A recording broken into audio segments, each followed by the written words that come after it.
शहजाद, आप ये बताइएगा कि हम देख रहे हैं कि इन हालात में दोनों ममालिक के जो लीडर्स हैं वो पब्लिक कंजम्पशन के लिए बहुत सारे बयानात दे रहे हैं। तो ट्रंप का ये कहना कि अमेरिका ज़रूरत पड़ने पर फौजी कार्रवाई के लिए मुकम्मल तौर पर तैयार है और ईरान से वो अच्छी डील चाहते हैं, लेकिन इसके लिए कोई जल्दी नहीं है। तो किस पैराए में देखा जाए इन बयानात को? इस्लामाबाद में होने वाले मुज़ाकरात के दूसरे दौर से क्या तवक्कुआत रखी जाए?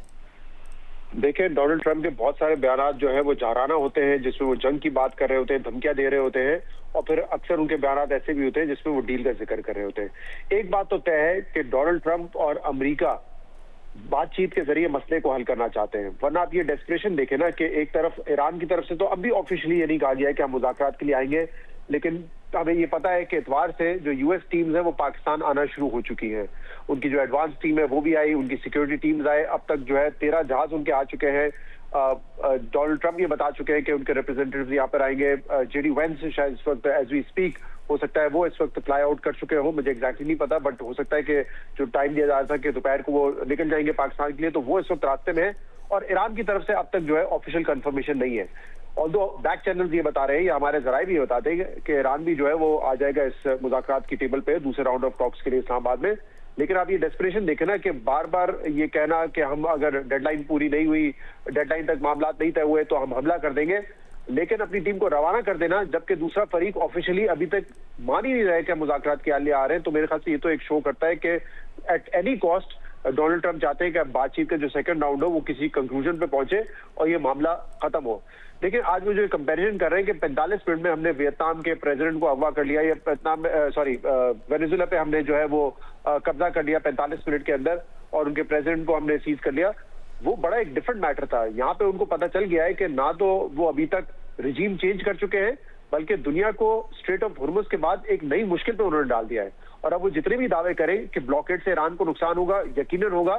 शायद दिन का $500 मिलियन जो वो क्लेम करते हैं उतना नुकसान ना हो, लेकिन जो भी उनको नुकसान होगा वो नुकसान सिर्फ ईरान का नहीं होगा, पूरी दुनिया का होगा। और जब तक दुनिया को इस मुश्किल में डाल के रखेंगे डोनाल्ड ट्रंप, तो उनके अपने इत्तेहादी भी उनसे परे रहेंगे। चाहे आप देख लें खलीजी ममालिक, वो भी यही चाहते हैं कि जंग खत्म हो, क्योंकि ऑब्वियसली ऑयल अगर मार्केट सफर करती है तो सबसे ज्यादा नुकसान उनका होता है, उनकी सप्लाईज मुतासर होती है।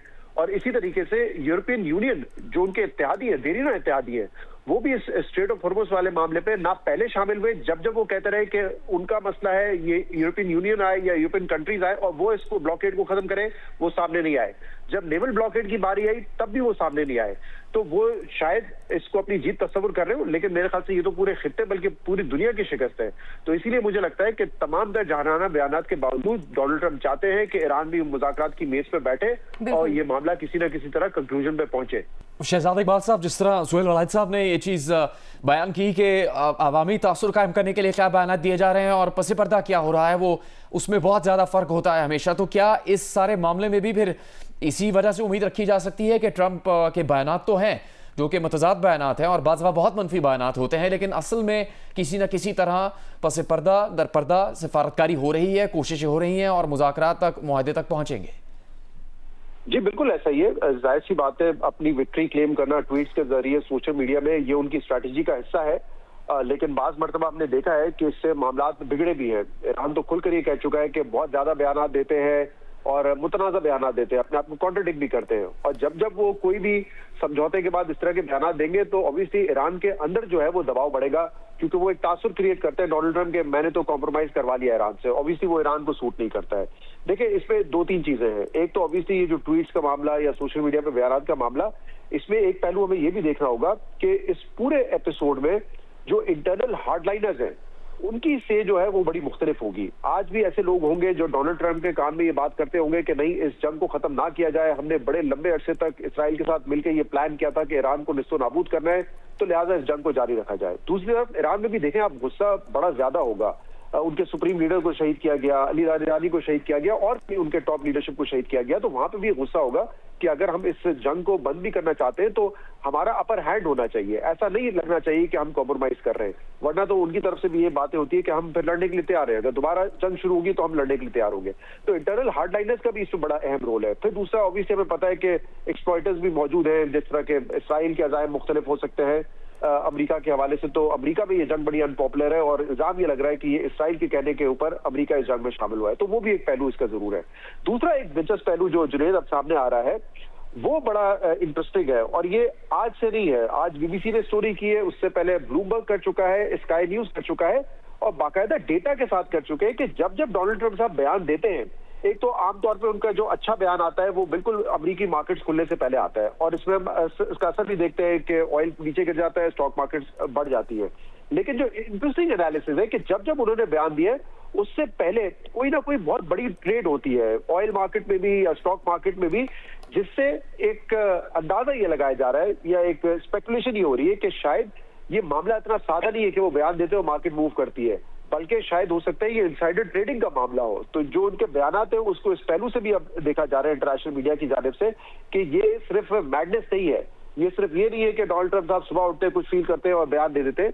हो सकता है इस मैडनेस के पीछे बाकायदा एक मेथड मौजूद हो, और वो मेथड है पैसा बनाना इनसाइडर ट्रेडिंग के जरिए। शहजाद साहब, बहुत से ऐसे बयान तो हैं अमेरिकी सदर डोनाल्ड ट्रंप के जो कि बराह रास्त उनके मौक़िफ़ से भी मुताल्लिक हैं, और जिस तरह major general retired Zahid Mahmood ने कहा कि वो मुश्किल पैदा करते हैं, लेकिन कुछ बयान तो उनके ऐसे जो हकीकत से ताल्लुक़ नहीं रखते। वो ये कह रहे हैं कि ईरान की बहरी फ़ौज और फ़िज़ाइया और या कोई भी उनकी जो दिफाई सलाहियत है उसको तबाह कर चुकी है अमेरिकी फ़ौज। तो ये तो हकीकत पर मबनी नहीं है उनके इस तरह के बयान।